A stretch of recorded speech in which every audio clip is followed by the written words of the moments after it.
Podcast Network Asia.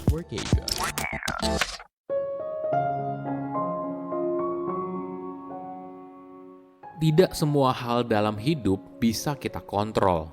Memahami hal ini bisa buat hidup kita lebih bahagia. Halo semuanya, nama saya Michael. Selamat datang di podcast saya, Sikutu Buku. Kali ini saya akan bahas buku A Guide to the Good Life karya William B. Irvin. Sebelum kita mulai, buat kalian yang mau support podcast ini agar terus berkarya, caranya gampang banget. Kalian cukup klik follow. Dukungan kalian membantu banget supaya kita bisa rutin posting dan bersama-sama belajar di podcast ini. Buku ini membahas bagaimana filosofi stoikisme bisa menjadi panduan untuk menciptakan hidup yang bahagia. Coba bayangkan skenario ini. Kamu sedang mengantri untuk membayar di kasir swalayan. Tapi kok sepertinya nggak gerak ya? Apakah kamu mulai kesal dan marah? Apakah kamu sambil mengumpat dalam hati, kenapa sih konsumen lain lama banget? Jika kamu pernah berada dalam situasi tersebut, pasti kamu sadar kalau rasa frustasi ini bisa bikin kamu bad mood dan menguras energi. Namun pertanyaannya gini, apakah hal ini perlu? Apakah dengan marah bisa membuat antrian kamu lebih cepat? Di Yunani kuno, ada kumpulan filsuf yang di kemudian hari dikenal sebagai kaum stoik.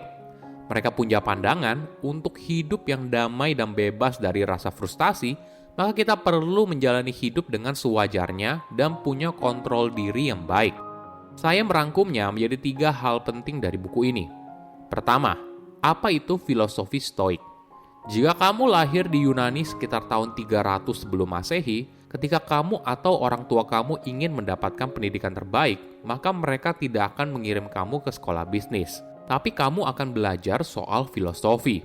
Selain belajar soal retorika atau logika berpikir, para murid belajar soal filosofi kehidupan, artinya seni hidup yang bahagia. Mungkin pertanyaannya gini, kenapa sih kita butuh filosofi hidup? Memang apa manfaatnya? Memiliki filosofi hidup itu seperti kita punya peta jalan soal hidup. Filosofi ini akan mendorong kamu mencari tahu apa yang kamu inginkan dalam hidup. Pada akhirnya, kamu bisa mengutarakan dan mendefinisikan apa tujuanmu.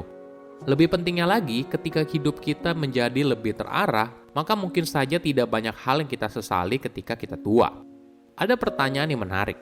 Hidup seperti apa sih yang dikejar oleh kaum stoik? Sederhananya, mereka ingin hidup yang penuh kebajikan dan damai. 2 hal ini menjadi jangkar untuk mencapai hidup yang bahagia. Oke, kita bahas satu-satu ya. Jika kita bicara soal kebajikan, ini bukan berarti kita mendedikasikan 100% hidup kita untuk kegiatan amal atau menjadi sukarelawan. Bukan itu. Bagi kaum stoik, hidup dengan penuh kebajikan artinya kita menjalani hidup sebagaimana kehidupan itu sendiri. Contohnya gini, manusia punya sesuatu yang membuatnya berbeda dengan makhluk lain. Kita punya kemampuan untuk bernalar. Perbuatan kita tidak berdiri sendirian, tapi apa yang kita lakukan juga berdampak bagi hidup orang lain. Inilah yang perlu kita pikirkan baik-baik. Hidup dengan penuh kebajikan artinya kita menghormati orang tua, punya empati kepada orang terdekat, dan juga lingkungan sekitar. Selanjutnya, kita akan bicara soal kedamaian. Bagi kaum stoik, kedamaian tidak sama dengan kekosongan. Tapi kedamaian dicapai dengan menghilangkan semua emosi negatif dan pada akhirnya memberikan ruang bagi emosi positif untuk bersinar. Contohnya gini, ketika kamu sedang terjebak dalam kemacetan dan amarah kamu mulai memuncak, apabila kamu menjalani filosofi stoik, kamu akan sadar kalau kemarahan yang kamu tunjukkan kepada kemacetan merupakan hal yang sia-sia.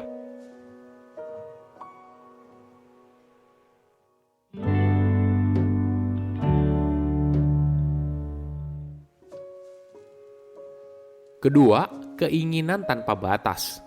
Manusia pada dasarnya punya keinginan yang tiada ujungnya. Kita selalu berusaha menginginkan sesuatu lebih dan lebih.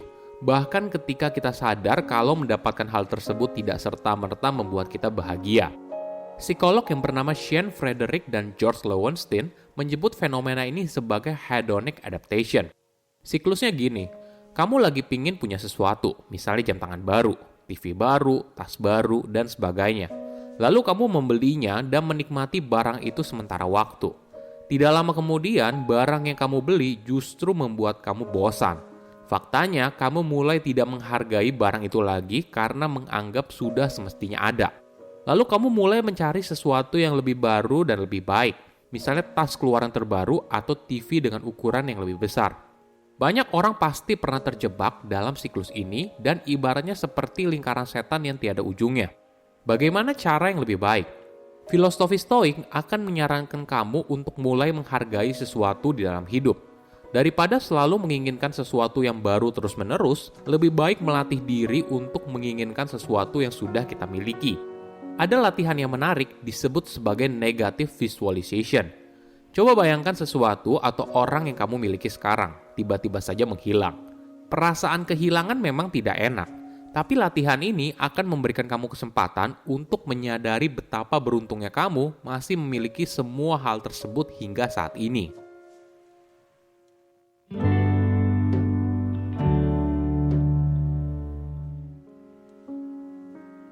Ketiga, belajar untuk bijaksana.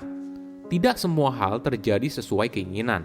Kadang ada hal yang tidak bisa kita miliki, misalnya keluarga yang sempurna atau promosi jabatan yang besar. Ada beberapa hal berada di luar kendali. Masalah muncul ketika kita membiarkan hal tersebut membuat hidup kita makin rumit. Apa yang dilakukan oleh seseorang yang mempelajari stoikisme? Orang ini akan memisahkan antara apa yang bisa dikontrol dan tidak bisa dikontrol.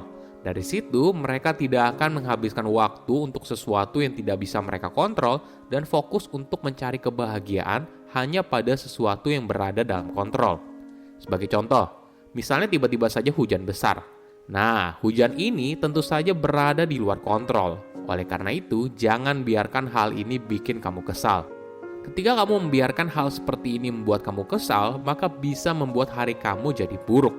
Tapi bagaimana untuk sesuatu yang tidak 100% bisa kamu kendalikan? Misalnya dalam sebuah permainan bulu tangkis. Karena menang kalah itu bukan 100% ada di tangan kamu. Maka kamu tidak perlu mengejar untuk bisa menang. Loh, terus apa? Fokusnya adalah internalisasi tujuan yang bisa kamu kontrol, yaitu bermain tenis sebaik-baiknya sesuai dengan kemampuan kamu. Jadi, walaupun misalnya kamu kalah sekalipun, maka kamu tidak akan terlalu bersedih karena kamu sudah melakukan yang terbaik. Bagaimana apabila kita ketemu orang yang nyebelin? Jangan biarkan kondisi ini merusak kedamaian kamu. Mungkin kamu bisa melatih diri kamu dengan mengingat kalau kita semua pasti punya salah. Kita semua pasti pernah merasakan cemburu, frustasi, nggak peduli, dan sebagainya. Inilah kelemahan yang dimiliki oleh setiap orang termasuk juga dengan kita. Latihan lain yang menarik adalah kita harus menyadari kalau kita tidak bisa mengontrol pendapat orang lain. Tidak peduli seberapa keras usaha yang kita berikan, beberapa orang pasti menemukan celah dan berkomentar negatif. Dengan menyadari hal ini, kita bisa berlatih untuk lebih bijaksana dan menjalani hidup yang lebih bahagia. Oke, apa kesimpulannya? Pertama, hidup ala stoik. Hidup seperti apa sih yang dikejar oleh kaum stoik? Sederhananya, mereka ingin hidup yang penuh kebajikan dan damai. Dua hal ini menjadi jangkar untuk mencapai hidup yang bahagia. Kedua, jangan memperlakukan sesuatu take for granted. Coba bayangkan sesuatu atau orang yang kamu miliki sekarang tiba-tiba saja menghilang. Perasaan kehilangan memang tidak enak, tapi latihan ini akan memberikan kamu kesempatan untuk menyadari betapa beruntungnya kamu masih memiliki semua hal tersebut hingga saat ini. Ketiga, omongan orang bukan urusan kita. Tidak peduli seberapa keras usaha yang kita berikan, beberapa orang pasti masih menemukan celah dan berkomentar negatif. Dengan menyadari hal ini, kita bisa berlatih untuk lebih bijaksana dan menjalani hidup yang lebih bahagia. Saya undur diri, jangan lupa follow podcast Sikutu Buku. Bye-bye.